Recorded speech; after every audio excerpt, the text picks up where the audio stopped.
What's up, everybody? Welcome to the Hill of the Ring podcast here on the Sports Jedi Network. And we're in our series of interviewing Latino Boricua wrestlers. We have a special guest. I can't wait to bring him on, the one and only Johan Nara. We're going to bring him on. But first, let me say what's up to my partner in crime, Chris. ¿Cómo está, Chris? How are you, brother? What up, brother? What up? What up, everybody? Yeah, we're continuing our series interviewing, independent wrestlers, Boricuas specifically, our people. Really excited for this one. Let's get to it, man. I'm excited. Ladies and gentlemen, the former Dynasty World Champion. What's going on, Mr. Johan? Saludo, bienvenido. Gracias por venir con nosotros. How are you? Saludos, todo bien. ¿Cómo están ustedes?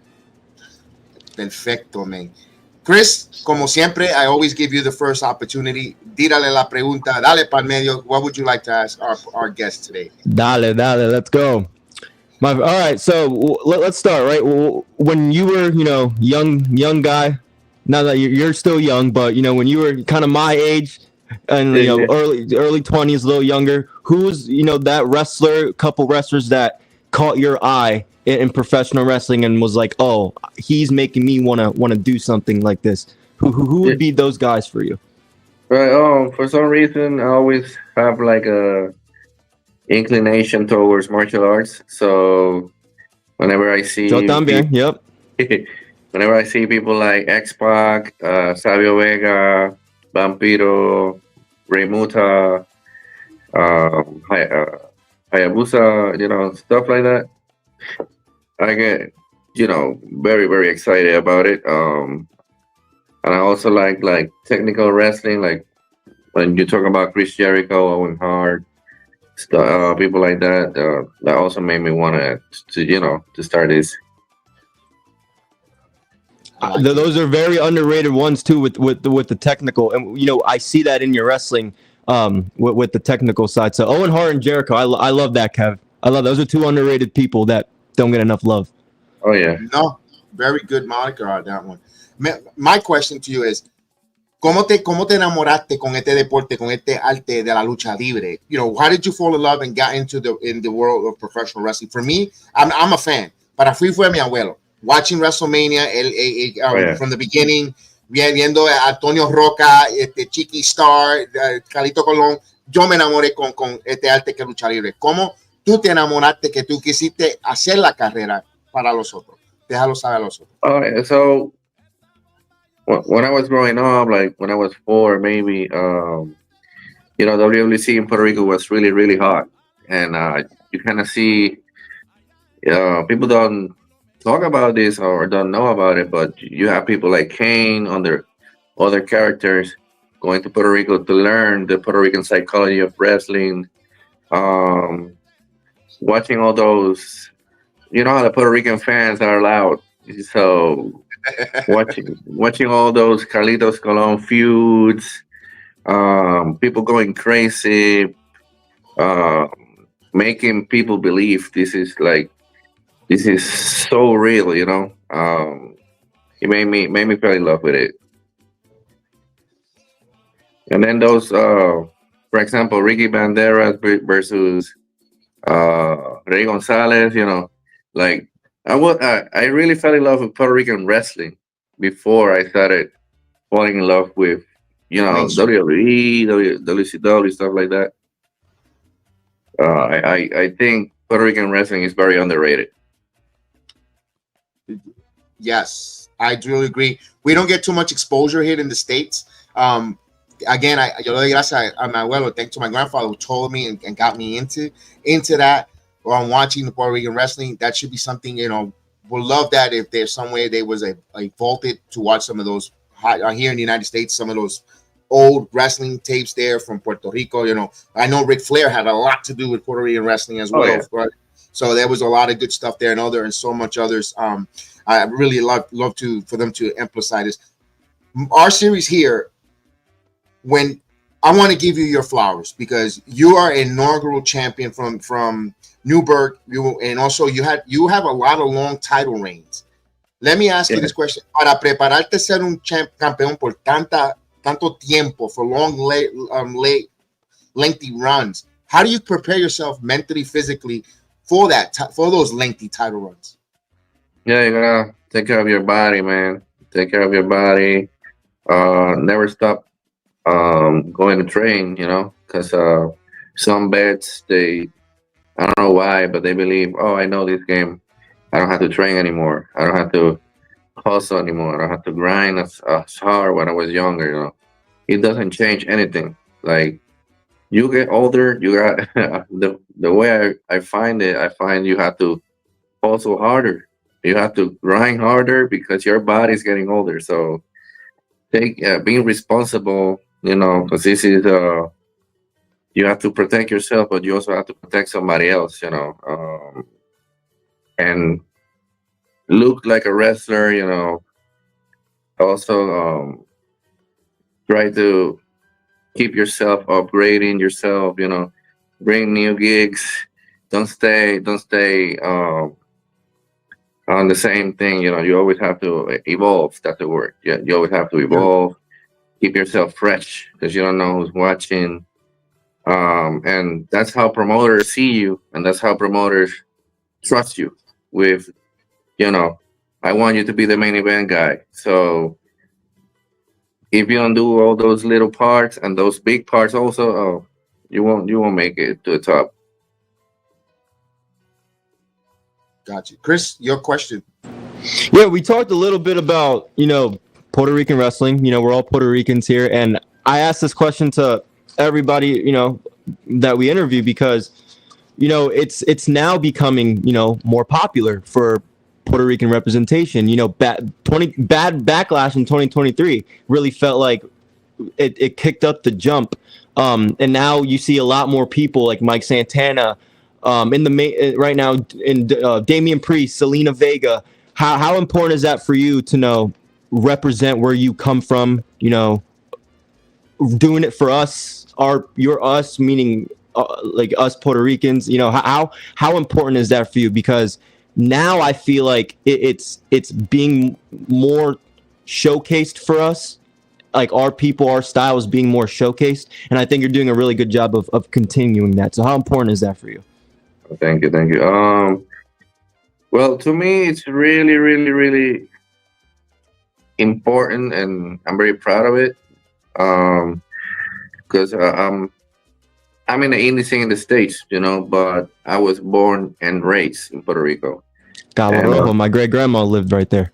hell yeah. So um, people don't know we basically have every other block. We have a different company running the show.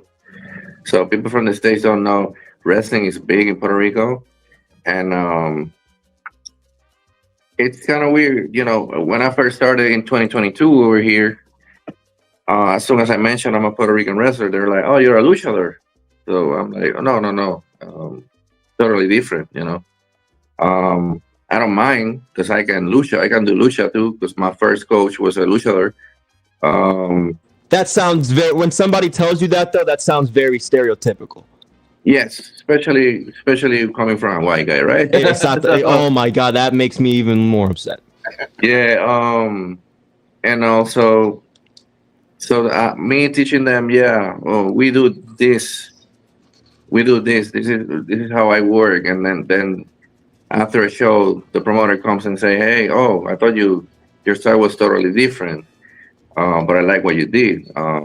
Because, like I said, our style is making you believe this is the day this guy's gonna die. Yeah. you know. No, yeah. So, So, and again, us living in the States, we might be a little out of touch on what's going on, in the island, me and Kev specifically. You wrestling out there, you being trained out there, you still going out there. Is it one of those things that, like, there's those have like the territories back in the day where it's like their own little region had their own wrestling company or school, and they're like, is it like como like competition? Like each part of the island has their own like wrestling thing going on? yeah. Is that why you think wrestling's more popular in the island than ever before? When it comes to performers, there's 10 times more than in the 90s or 80s.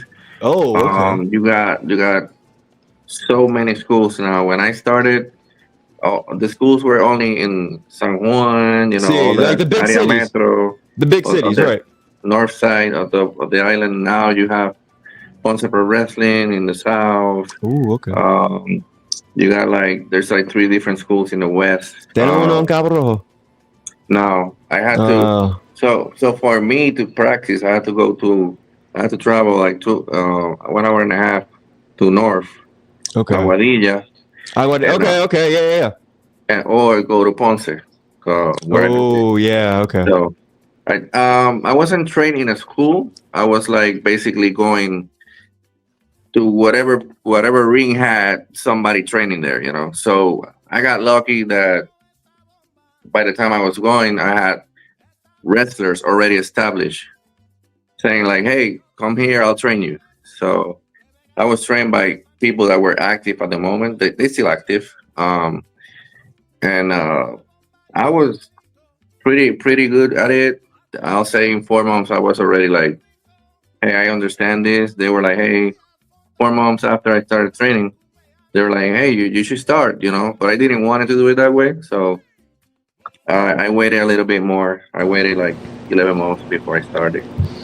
So that's interesting to hear. Not interesting, but really cool. To know how far you travel and how committed you are.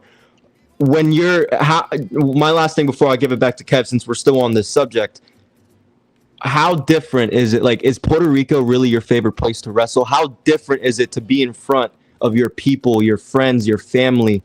Would you say that is Puerto Rico one of your favorite? Is your favorite place to perform? If not, what's one of your favorite cities, even in the States too, to kind of perform? Because when we talked to Nahir, when we talked to a bunch of other people, they said that Puerto Rico, there was nothing like it because they're in front of their people, they're in front of their fans and family, and it really felt like they could connect to the crowd instead of going, to a Midwest state like Nebraska and having what I'm saying, just not the right set of vibe being in the arena. So my case is kind of weird. My case is kind of weird. I love wrestling in Puerto Rico. I love, they hate me with their guts. Why are you a heel? Are you a heel down there? Yeah, that's right. Are you a heel down there? Yeah. Okay, that makes sense. So this is the thing. When I started there, I was a baby face.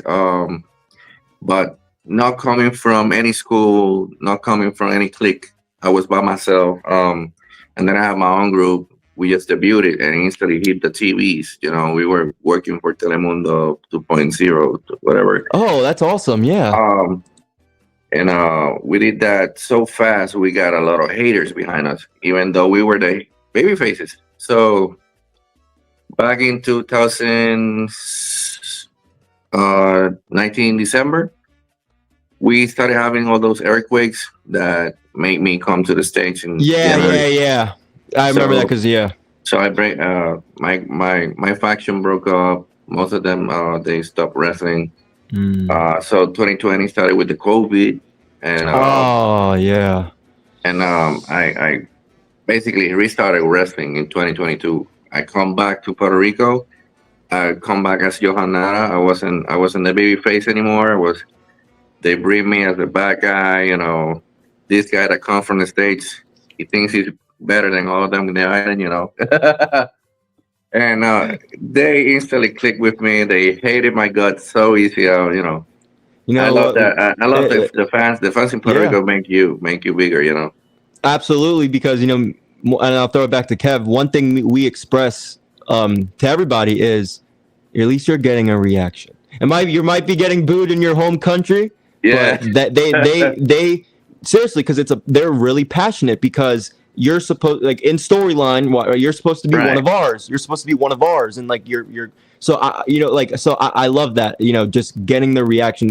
That's what it's about. And you can't. At the end of the day, you can't listen to the people that hate on it because you're doing great things really fast, and there's more to come. Go ahead, Kev.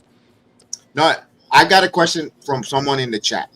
Someone in the chat asked an advice for a new wrestler that doesn't have much experience, and what should be his goals for a new wrestler. I guess it's a two-part, short-term and long-term. What advice would you give an aspiring wrestler that asked this question?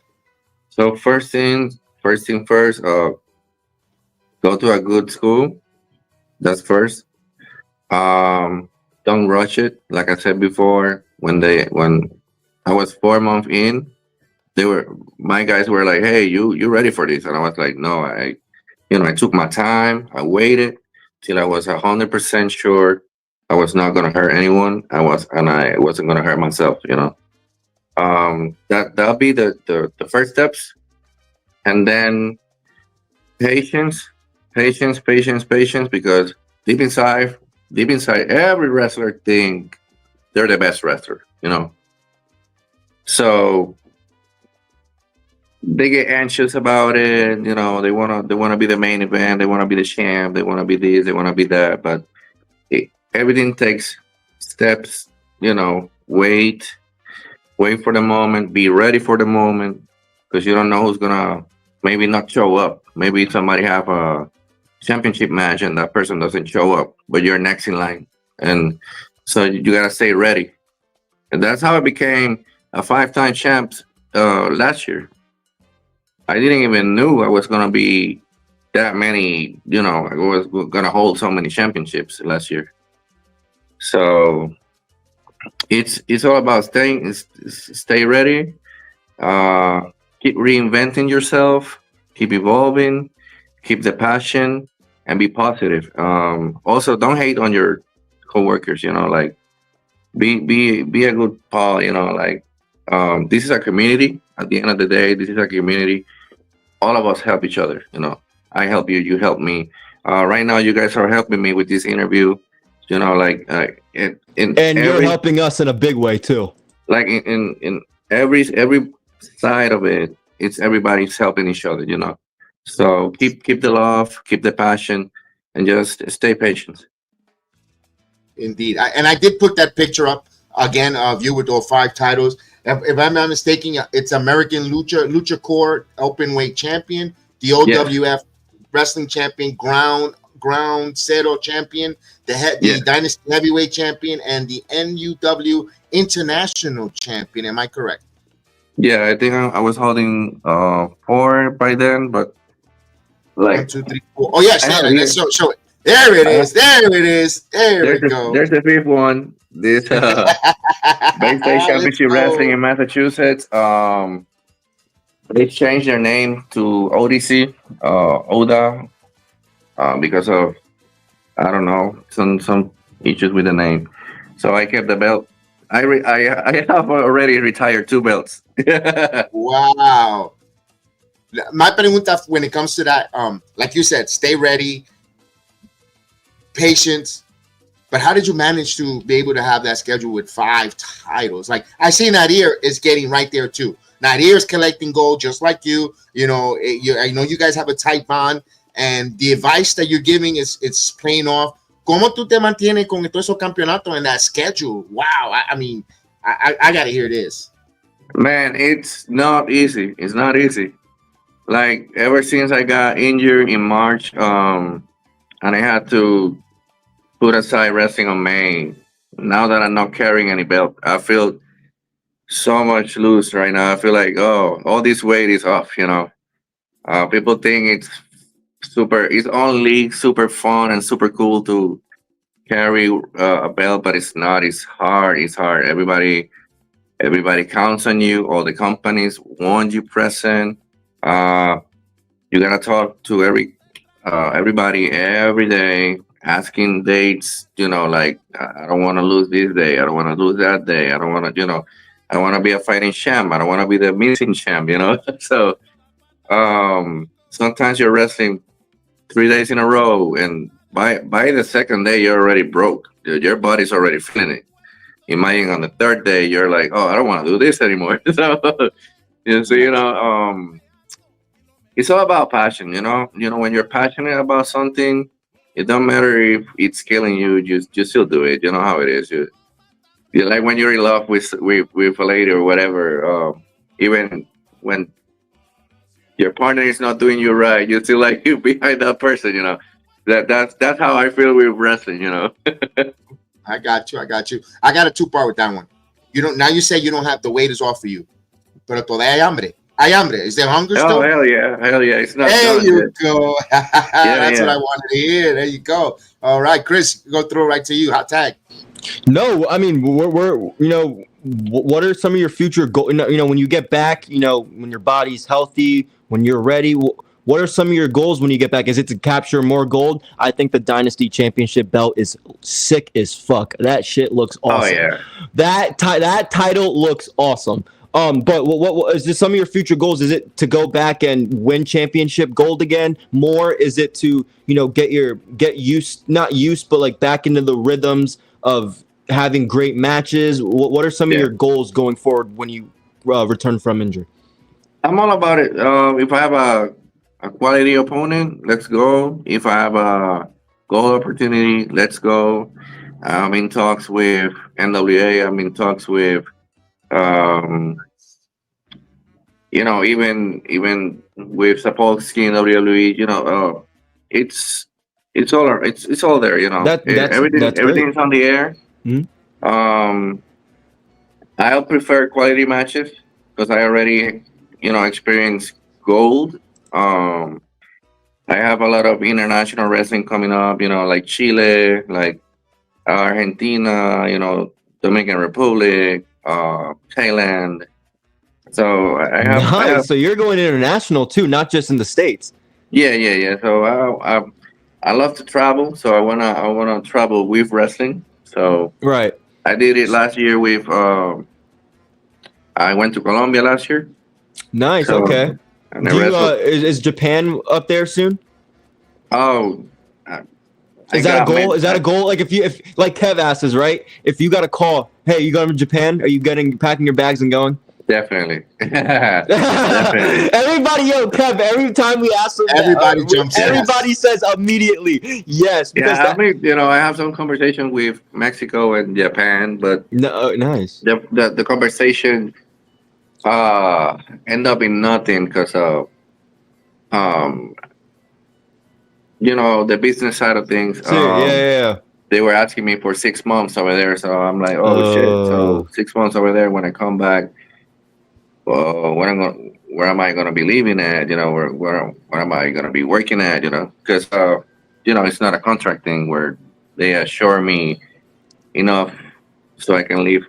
Besides those 6 months, so people think it's easy, but it's not. Like most wrestlers, they give up everything just to live this life. That's exactly that's one of the biggest reasons we want to showcase you guys. I mean, we got over 1,000 people in this chat, and we appreciate you guys joining us, listening to Johan's story, because like he just said, all these, and not just independent wrestlers, every single person that gets into that ring puts their body on the line. They give up so much, whether it's their other professional careers, personal lives, families, friends. So it's really, we like to take the time and, get to know you and appreciate you for that. Now, I got just a bullshit question. How much is a pain in the ass is it to travel with them damn championships? When you go to the airports, is somebody like, "Get it though? Like, who the fuck are you? Like, who are you? Big? Like, who? Like, how big of a pain in the ass is it to travel with championships?" I like the TSA every time. TSA makes it for me. TSA every time. They react differently, but most of them react like, "Oh, are you a WWE guy?" I'm like, "No, this is but there's other Sunday maybe But you always get that reaction like, "Oh, you're a champ. Where? What you do?" Like everybody gets involved with the belt, especially when I was showing the American Lucha Core one and the Dynasty one because I did defend that one. The Dynasty one's pretty big looking too. The front, it looks like the IWGP title, like the front, it's a really big front plate. I defended that one. Look at that. That thing is so cool. Yeah, I defended that one in Florida, and I also did in Arkansas. I defended it against Fuego del Sol in Arkansas. Oh, nice. Yeah, of course I knew. Yeah, of course. Yeah. Was he wearing the mask? That was like 1 week after he took the before. Okay. Wow, that's crazy. I'm like, I think I was like his second to last match without with the mask. That's why I asked, because that's more recent. Like, that's awesome, man. That's awesome. What do you got, Kevin? Man. Great guy too. Oh, Fuego, awesome guy. yeah. Let me present the pregunta. Sí. Who is your biggest rival right now? Is it Rose that took your title, or the Bacon, or who's your big? ¿Cuál es tu rival más grande ahora mismo? Oh, I'm not gonna lie. I feel like the person that has hurt me the most, and I would like to beat him up the most, is the Puerto Rican butcher Felix. Oh yeah. He's on NUW. Yeah. Yep. And lately he's been showing up in all the companies I'm at. So I think he was on that match where I gave the title, and he was on a three-way match for the belt. If he got it, maybe we did a nice year. We did a nice year, beating each other's ass. So I would like to whoop him up again, because he's one of the hard hitters one. When it comes to Rose, he was just like this bug behind me, this I don't know, this hater that only wanted to be on my foot, on my boots. He got lucky that time. It is what it is. He beat me, and I hope he can last as a Dynasty champion as long as I did. But for me, Felix Davila, the Puerto Rican butcher, that's the one. That's the one I would like to, smacking again. Oye, el carnicero, el que busca encuentra, y si tú estás buscando a Johan, lo va a encontrar. So, carnicero, butcher, be careful. You get what you get. Cuidado, mucho cuidado. They're coming for you. Oh yeah.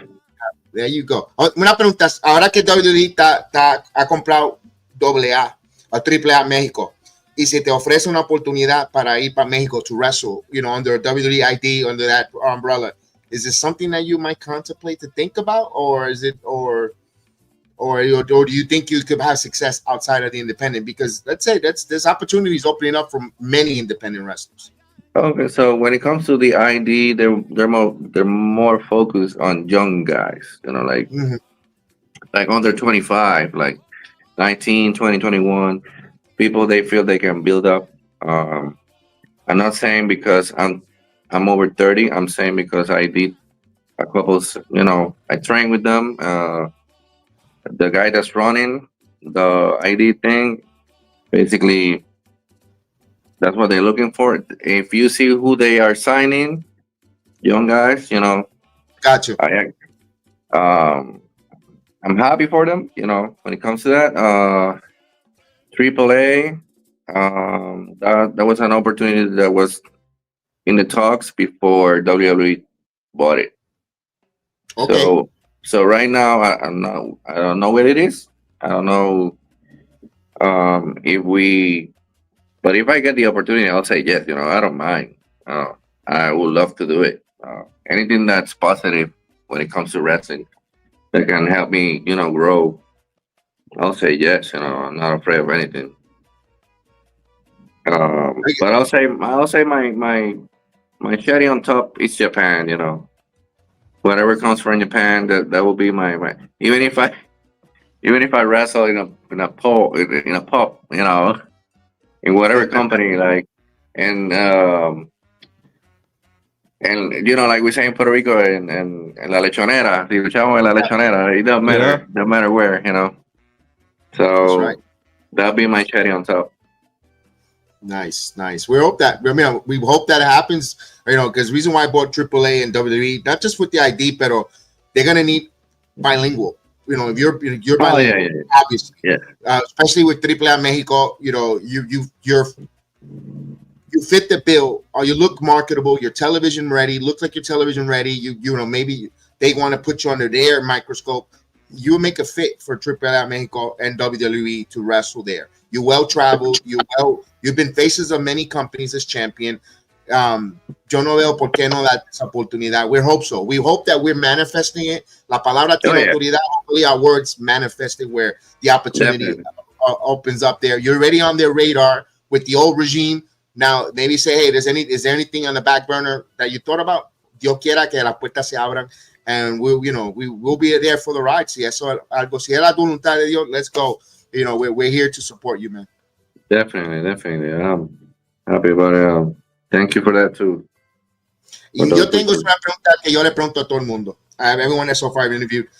Yo voy a ser el booker. Yo viene WrestleMania este año. I'm just going to say, I'm going to give you a WrestleMania match con quien tú quisiera entrar en esta Square Circle. Con alguien corriente y alguien en el pasado. It's a two-part question. Who's your fantasy booking match? WrestleMania. Yo te voy a poner en la cartera. Lamo. Oh my God! It has to be only a WWE guy, or it can be any guy. No, it could be anybody from anywhere. It could be anywhere. Because if it's about WrestleMania, it has to be Shawn Michaels. He has to be Shawn Michaels. He's Mr. WrestleMania. If it's like maybe maybe a match with Vampiro, Nice. Because he was the one. He was definitely he's the guy I emulate when I started, But yeah, WrestleMania, definitely Shawn Michaels. Nice. Nice. There you go. We I asked that question. Imagine, dude, Damian Priest. Yeah, I would love you and Damian Priest. The thing with him, a lot of people compare me to him. Look at that, Minasso! Come on, look at that pose! Look at that pose! Come on, you can't tell me that. Yeah. I'm just joking, but that's a really I'm also good. over 6 feet. I'm 6'2", so he also does a little bit of martial arts on his repertoire. He has a Taekwondo background. Just like myself. So when it comes to him, I can see myself acting with him, Yes. The style mix, Can definitely see myself acting with him. Or, against too, I know it's gonna be a nice Puerto Rican brawl. I got one more question for you, and then I'll give it up to Kev for anything he wants to finish up, ask, wrap it up, whatever. We talked a little bit about we talked off air a little bit about the Three Legacies Wrestling, your relationship with Ricardo. Michael, and you had a really cool promo with Josh Alexander. Am I correct? Oh, yeah. So my question for you, you Savio, tu sabes tío Savio. Yeah. When you get in the presence of people who been there, who are there, where you want to be. How what does do you sit there, do you kind of, hey, do you have any advice, can I read your mind, can you tell me something, like when you're in the presence of people like that, how does it, I know you have to feel like, oh my God, like my hard work is paid off, I'm in the presence of Savio Vega, the godfather for my people. How is it kind of getting insight or advice from the guys right now that are kicking ass? So honestly, when we are on the locker room, like I can mention a lot of names. I can mention Jay Lethal. I can mention good dude, man. Like you said, Savio Vega. So many guys I've been in the locker room. I try not to bother them. Actually, I try to talk like life stuff, like get them out of the wrestling mentality. So that way, maybe if it's in their hearts, if they want to do, like they get interested in me, they look at me and they'll be like, hey, I want to see his match. I've done it before, where when I just talk random stuff from daily life, then I go out, do my match. When I come back, they give me all their tips and oh, you did this great, you can be better at this. So that's my way to make them interest at me. Just like I say, hey, this is who I am. Do a couple jokes, whatever, and then they'll be like, oh, I want to watch him, I want to see what he brings. And I can tell two two times I've been like like I got this refresher with I did a match with David Myra in Cleveland, Ohio. There was Rhino.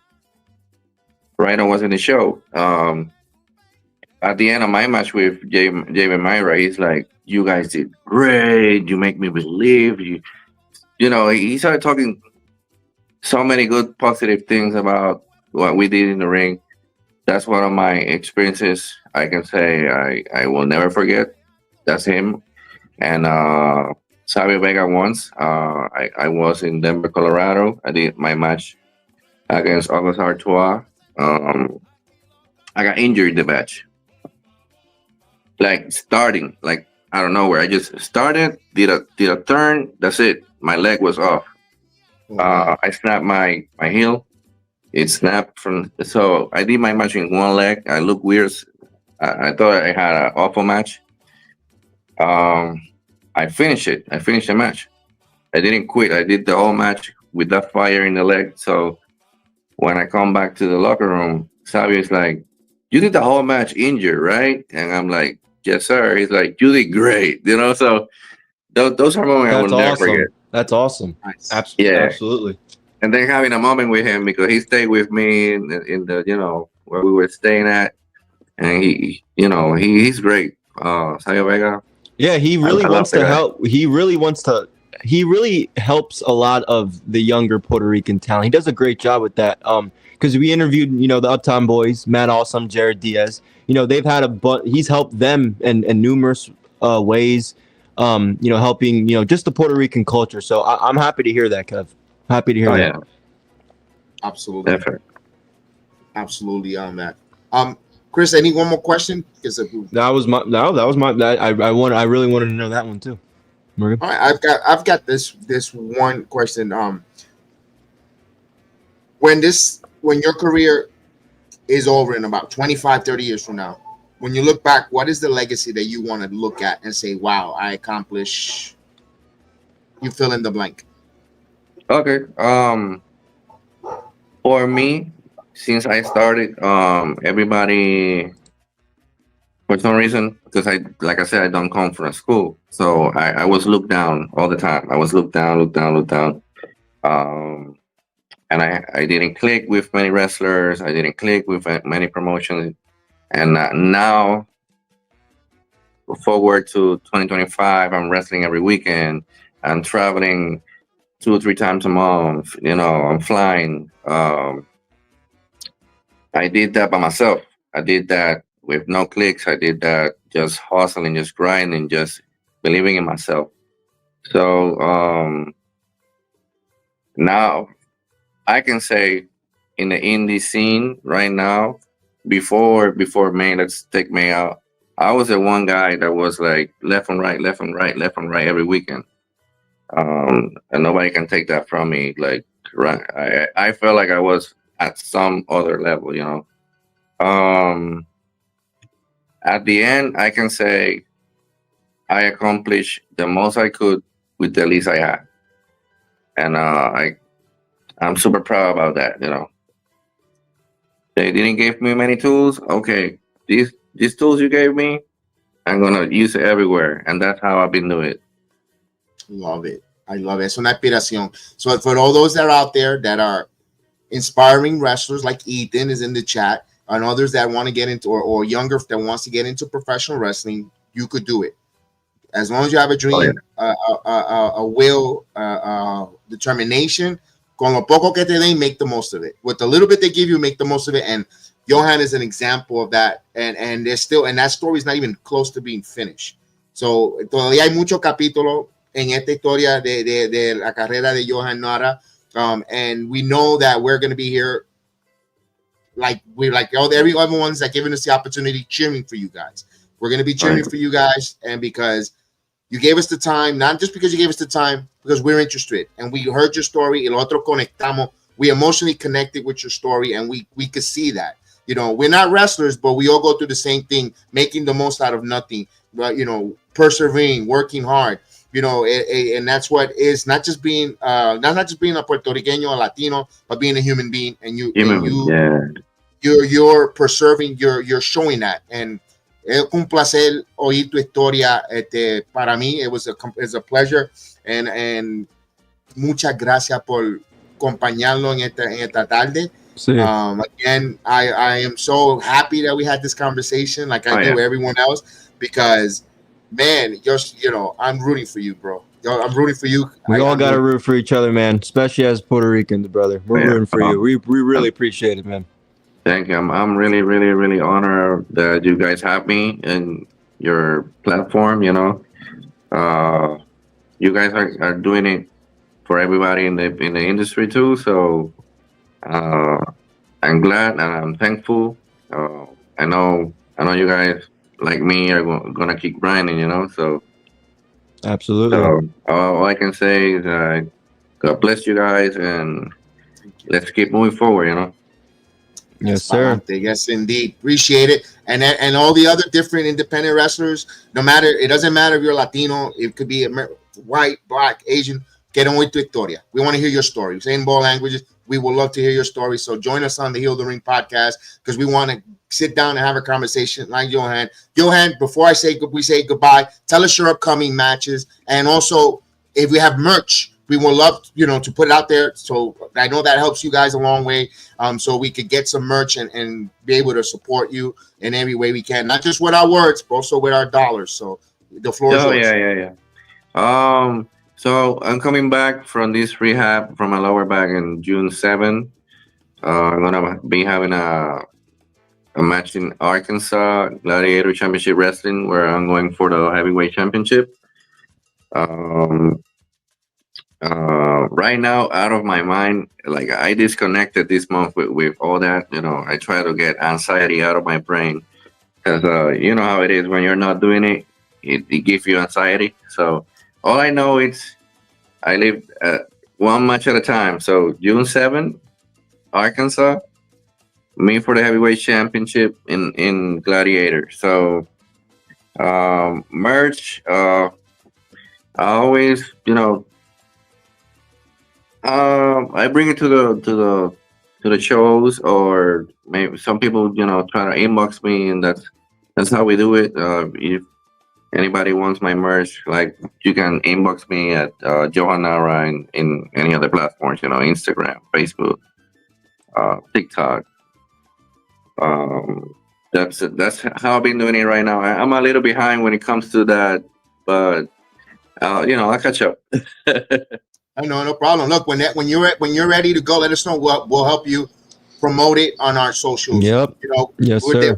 Estamos para servir. Estamos para servir la comunidad independent scene de la lucha libre, and nuestras acciones could speak louder than words. So la palabra la lleva el viento, pero hopefully we're trying to prove that our actions is going to be bigger than our words. So give us the opportunity like you have, and we'll promote the living crap out of it like we did with all our other folks. So estamos para servir a todo la plataforma de Independent Wrestling, y con todo eso te quiero dar las gracias por venir con nosotros. Don't be a stranger. Queremos, when you got a couple matches, cuando tú quieras, esto es abierto. Y tengo algo que promover. You don't even have to ask twice. Ven, vamos, yo paro lo que tenemos. Yes, come on. We'll have another conversation, or tell us what's going on. Esto siempre está abierto para cuando tú quieras, para venir, y te damos las gracias de nuevo y por complacer venir con nosotros. We want to thank everyone to watch and our program. It's also going to be 1,000 strong, baby. Yes, indeed. It's going to be on our social medias, as well as on Spotify, Apple Podcasts, anywhere you get your podcasts, Amazon. Sports Jedi Network, Heal the Ring. It's going to be there. Hit that like, hit that subscribe. We thank everyone again. So everyone, from me to you, don't let life pin you. Always kick out. Always get over. And may the sports be with you. We'll see you next time. We'll see you guys tomorrow. Yes, indeed.